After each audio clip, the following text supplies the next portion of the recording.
mempersilahkan kita bisa bertemu dalam keadaan yang mudah-mudahan kita semua selalu dalam keadaan sehat walafiat. Lalu salawat serta salam kita curah limpahkan kepada junjungan kita Nabi besar Muhammad SAW.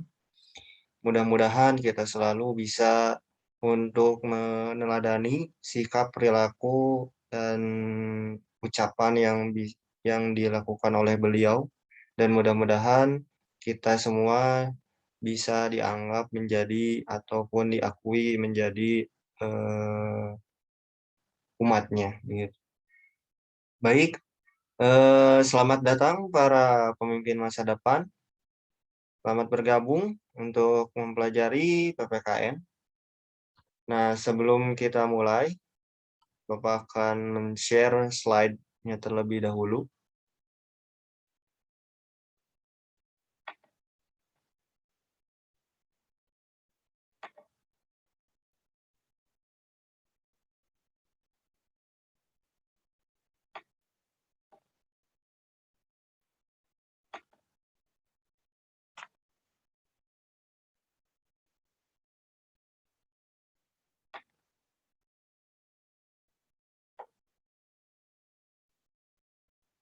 Mohon maaf, ini ada agak lama. Oke.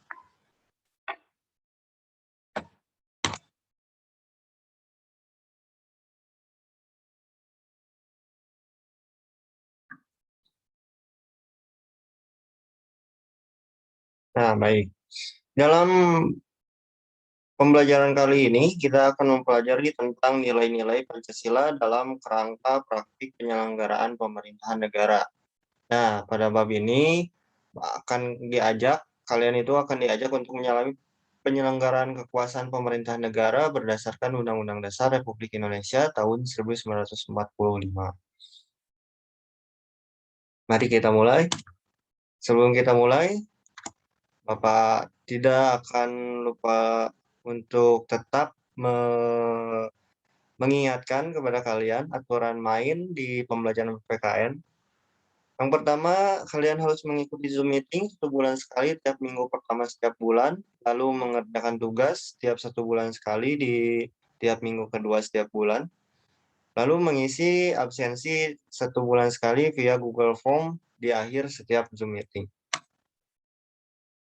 Nah, dalam pembahasan video pembelajaran kali ini, setelah kalian melihat video pembelajaran kali ini, kalian akan diberikan tugas mengenai materi yang telah Bapak sampaikan. Yang pertama, kalian bisa mendownload atau nonton video pembelajaran ini sampai selesai, karena pertanyaannya ada di akhir pembelajaran. Lalu pahami materi pembelajaran PPKN ini. Tidak lupa tulis pertanyaan dan jawaban tugas dalam buku catatan, lalu foto hasil pengerjaannya dengan mengisi nama dan kelas. Jadi kalian tulis saja pertanyaannya itu dalam buku catatan kalian, lalu tulis jawabannya. Apabila kalian telah menonton video pembelajaran ini, pasti Bapak yakin insya Allah akan bisa menjawab semua pertanyaannya. Lalu upload hasil pengerjaan tugas dalam akun Google Classroom. Nah, baik, kita mulai. Bismillahirrahmanirrahim. Pertama, kita akan mempelajari yang namanya macam-macam kekuasaan negara.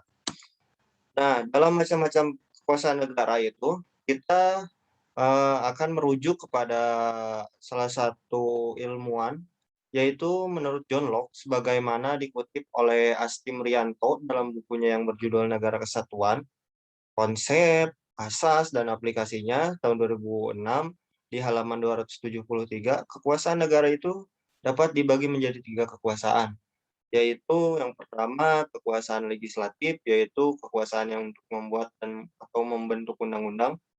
Nah, contohnya kayak kalau di Indonesia itu bisa di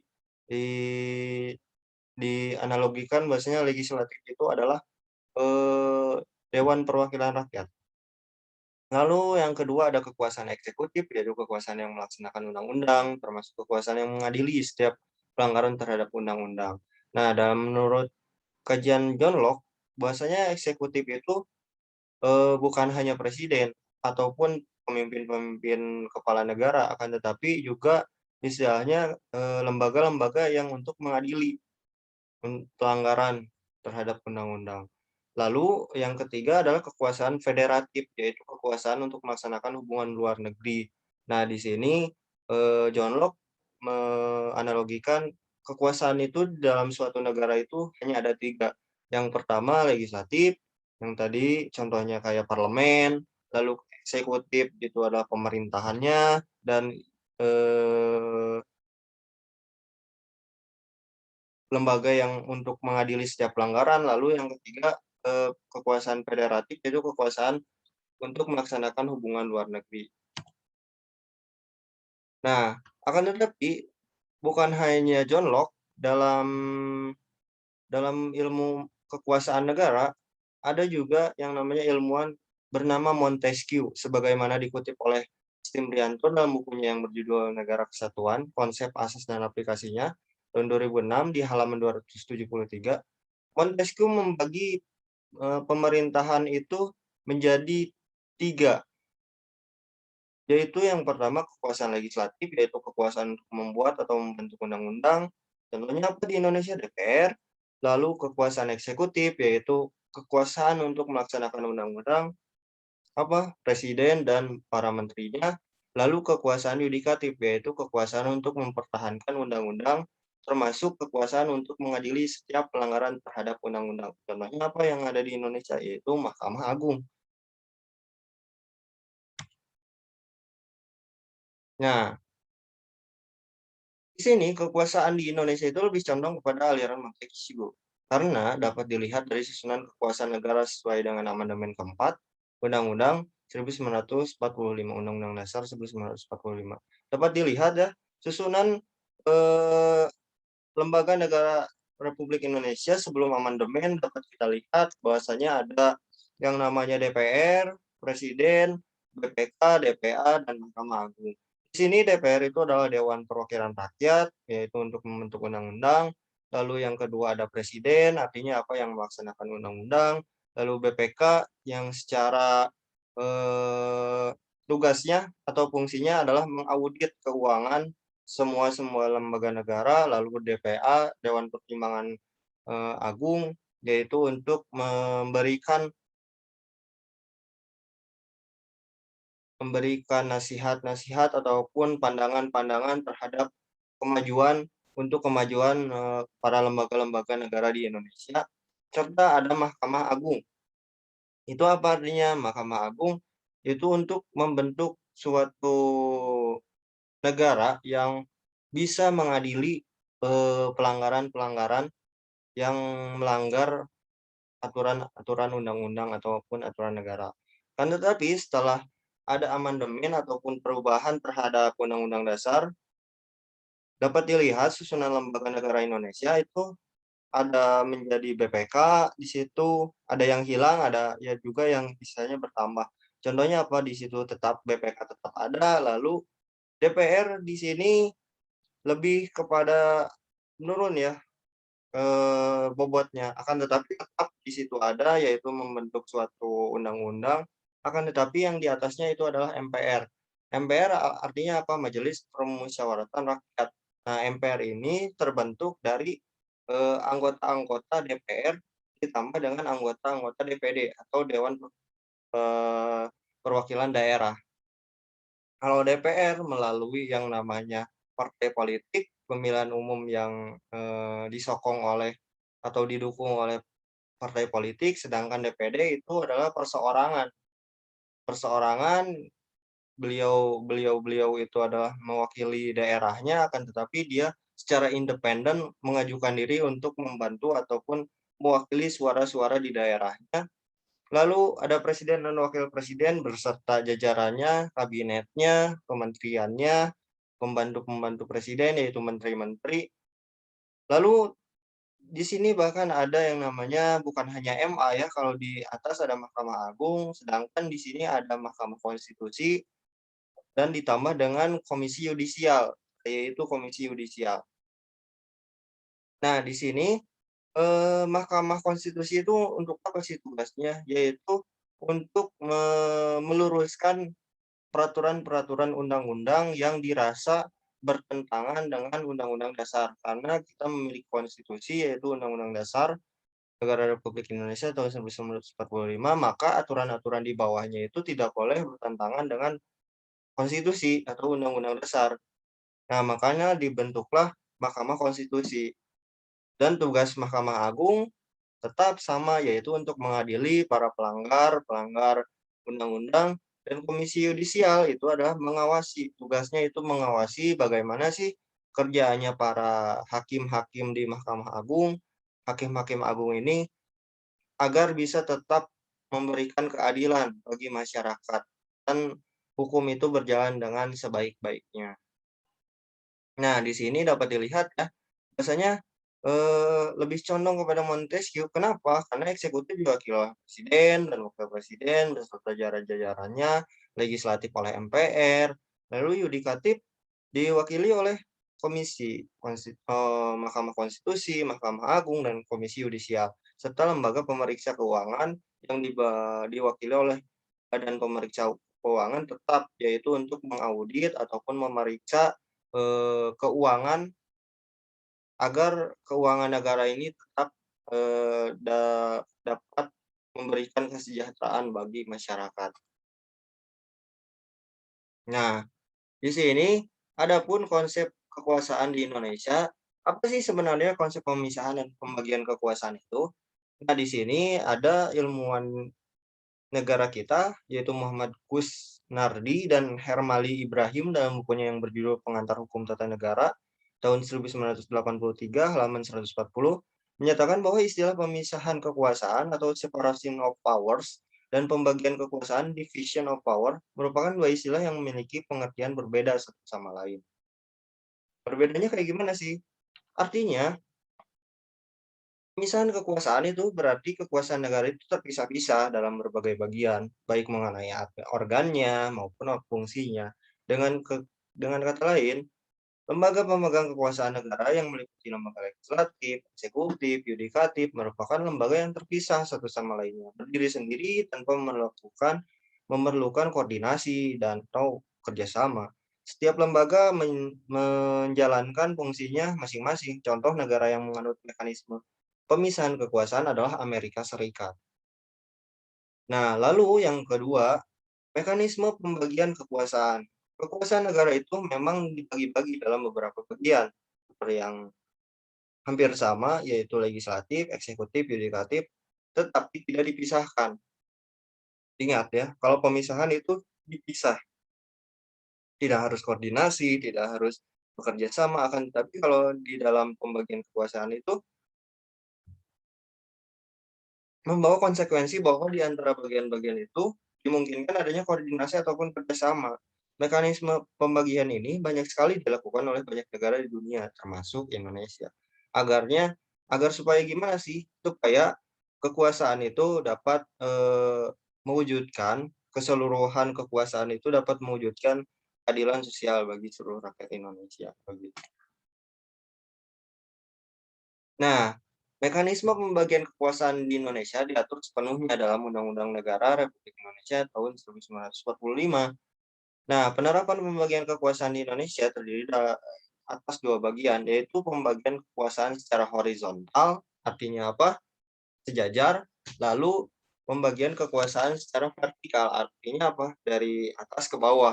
Kalau horizontal dari sisi ke sisi, kalau pembagian vertikal itu dari atas ke bawah ataupun bawah ke atas. Contohnya seperti apa sih? Nah, pembagian kekuasaan secara horizontal yaitu pembagian kekuasaan menurut fungsi lembaga-lembaga tertentu. Contohnya apa? Legislatif, eksekutif, dan yudikatif. Berdasarkan Undang-Undang Dasar tahun 1945, secara horizontal pembagian kekuasaan negara ini dilakukan pada tingkatan pemerintahan pusat dan daerah. Nah, antara pusat dan daerah itu sama sejajar. Jadi pada tingkatan-tingkatan tertentu, bahasanya contohnya apa? Dalam suatu pemerintahan kabupaten misalnya, di situ ada yang namanya secara legislatif itu ada DPRD atau Dewan Perwakilan Rakyat Daerah. Adapun bupati, adapun juga istilahnya hukum. di situ. Misalnya pengadilan tingkat 2 yaitu, pengadilan negeri di daerah tersebut, di kabupaten tersebut. Nah, ini secara horizontal, artinya sejajar. Yang namanya legislatif, yudikatif, dan eksekutif itu sejajar dalam tingkatan pemerintahan pusat maupun daerah. Kalau tadi di daerah bupati misalnya, kalau di dalam negara ya itu seperti tadi ada MA, ada presiden, ada DPR, seperti itu. Jadi sejajar. Pembagian kekuasaan pada tingkat pemerintahan pusat berlangsung antara lembaga-lembaga negara yang sederajat. Nah, artinya apa? Sederajat.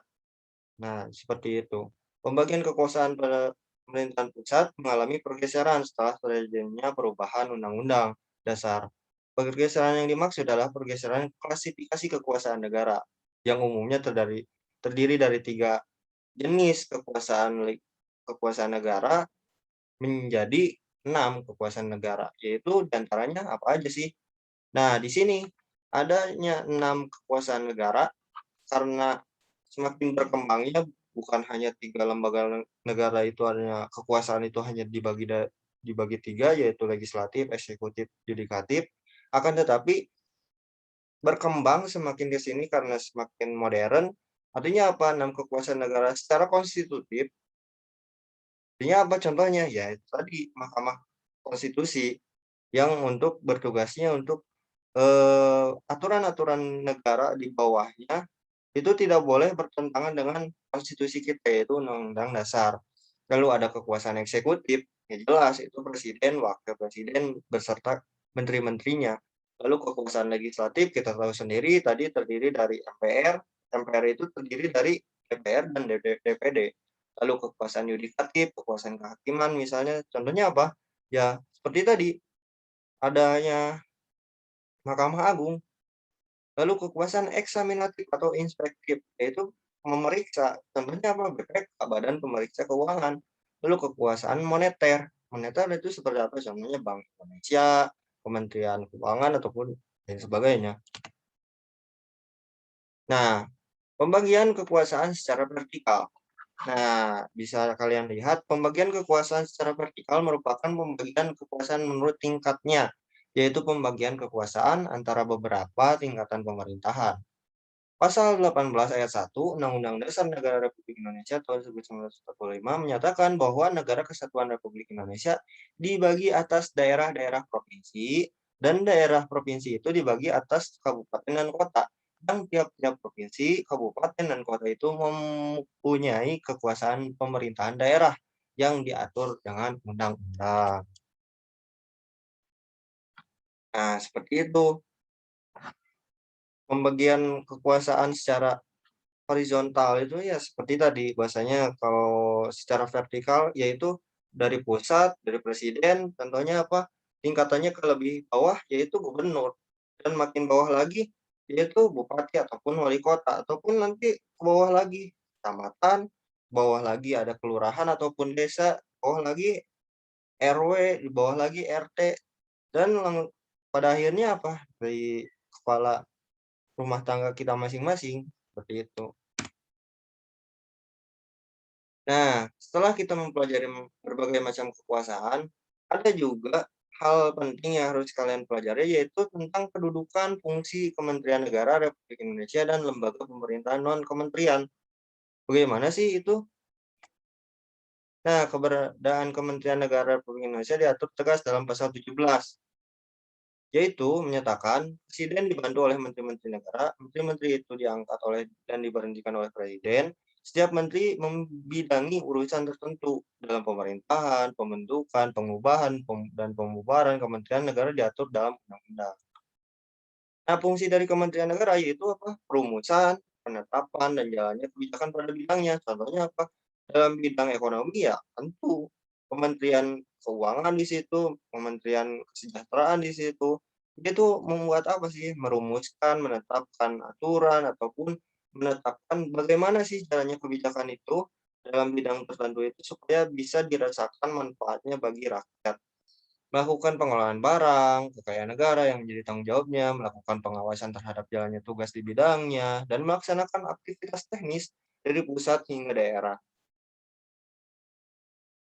Nah, sedangkan lembaga non-kementerian sesuai dengan keputusan Presiden Republik Indonesia nomor 103 tahun 2001 juga memiliki Indonesia itu memiliki negara kita itu memiliki lembaga pemerintahan non kementerian yang dahulunya lembaga pemerintah non departemen. Lembaga pemerintah non kementerian merupakan lembaga negara yang dibentuk untuk membantu presiden dalam melaksanakan tugas pemerintahan tertentu. Lembaga pemerintahan non-kementerian berada di bawah presiden dan bertanggung jawab langsung kepada presiden melalui menteri ataupun pejabat setingkat menteri yang terkait. Nah, itulah pembahasan yang kita laksanakan pada pertemuan kali ini. Ya, terakhir di sini ada tugas satu yang kalian harus kerjakan. Nah, Bapak ingatkan kembali, bahasanya download dan atau tonton video pembelajaran ini sampai selesai, pahami materi pembelajaran pertanyaan ini, tulis pertanyaan dan jawaban tugas ini dalam buku catatan, lalu foto hasil pengerjaan dengan mengisi nama dan kelas. Terakhir, jangan lupa upload hasil pengerjaan tugas dalam akun Google Classroom. Nah, bisa kalian lihat bahwasanya tugas yang pertama itu soalnya satu, jelaskan mengenai pengertian pembagian kekuasaan menurut John Locke. Lalu yang kedua, apa sih yang dimaksud pembagian kekuasaan? Pasti kalian kalau melihat ini secara lengkap, pasti kalian akan mudah mengerjakan. Lalu yang keempat, apa sih fungsi Kementerian Negara? Dan yang terakhir, sesuai berkenaan dengan waktu pembelajaran kita sekarang yang dekat sekali dengan yang namanya tanggal 17 Agustus, Bapak ingin memberikan challenge kepada kalian. Apa sih harapan kalian mengenai pemerintahan negara berkenaan dengan hari ulang tahun kemerdekaan Republik Indonesia yang ke-76? Nah, mudah kan? Nah, Bapak harap kalian bisa mengerjakannya dan Bapak harap tugas ini bisa diselesaikan sesuai dengan tepat waktu. Nah, mungkin sekian yang bisa Bapak sampaikan. Mohon maaf apabila ada kekurangan. Tetap semangat, tetap sehat, tetap semangat, merdeka. Assalamualaikum warahmatullahi wabarakatuh.